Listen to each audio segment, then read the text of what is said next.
As California regulators impose unprecedented water use restrictions on people, businesses, and government, a study out this week shows the drought is unlikely to slow San Diego County's economy.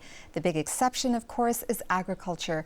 Joining me to talk about the drought's impact are Eric Bruwald, president of the National University System Institute for Policy Research, and Eric Larson, executive director of the San Diego County Farm Bureau. Eric, with a K, let's start with you. What industries are mostly immune to the drought, and what industries are particularly vulnerable? So we found about 600,000 people in San Diego work for industries ranging from retailers to some of our light manufacturers that largely use water inside the building for health and hygiene and outside the building for landscaping. And so those businesses are likely to not experience major impacts. But businesses like our microbrewing industry, our construction industry, our food manufacturing, and of course agriculture are likely to experience some impacts because they use significantly more water per employee and they use water inside the building for business processes. So Eric, let's seize on agriculture. How severe have both the drought and the subsequent water use cutbacks been on San Diego County farmers? The real tough thing about the drought so far is our farmers hope to not have to buy the very expensive water we have here during the winter months. And we had very low rainfall for a couple of years in a row, so the farmers have had to irrigate in November and December and January and February when they'd normally hoped to have rainfall. So it really damages the bottom line, that lack of water and having to purchase it. Moving forward, we're expecting the cuts to come from the San Diego County Water Authority within the next few days, the mandated cuts to agriculture.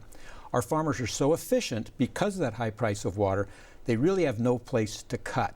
They're going to have to take acreage out of production to meet those demands, those cuts. And they've already taken some acreage out of production, haven't they, over the past couple of years? A lot of acreage has gone out of production due to that high price of water, especially the tree fruit growers. The trees in the ground, you got to keep it wet, and prices have not risen commensurate with the increase in the price of water. So we estimate about 10,000 acres of avocados are now idle. When I say idle, the trees are dead. Idle sounds too soft. The growers have actually turned the water off on those trees and abandoned those groves. Now, you spoke before the State Water Resources Board yesterday, before they adopted tighter restrictions. What did you tell them, and how receptive were they to what you had to say? Well, what we wanted to tell them, when the governor came down and he made his emergency declaration on April 1, he directly looked at urban water uses. What the governor's office and the State Water Board didn't realize at the time is farmers in a place like San Diego County are buying their water from urban water agencies. So our farmers got captured in those numbers and would be facing reductions from 20% all the way up to 36%.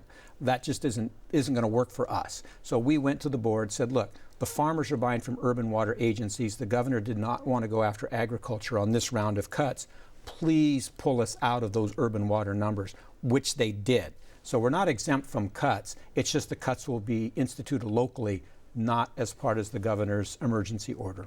And Eric, San Diego is in the fourth year of a record drought. Do you have any sense of how many more years of a drought this economy can withstand? So as we look at it, at the current level of water restrictions and what the governor put in place, it's likely that our economy could continue to do pretty much as we've been doing under this level of restrictions. If though we see cutbacks in the 40, 50, 60% range, then that's going to put a real challenge, because then the impacts are going to be within the building. It's not just about outdoor landscaping, and some very hard choices are going to have to be made in the 50,000, 60,000 jobs that are in more water sensitive industries.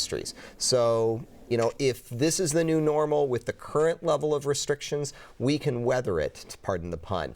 But if we're starting to see restrictions that go well beyond what the governor proposed now, this could be really challenging for how businesses are going to have to adapt to a much drier Southern California.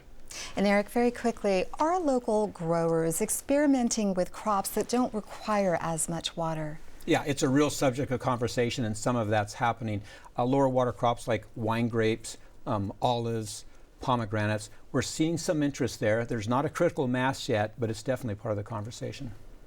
Okay, we're going to wrap it there. Eric Larson, Eric Bruwald, thanks so much for coming on the program. Thank you.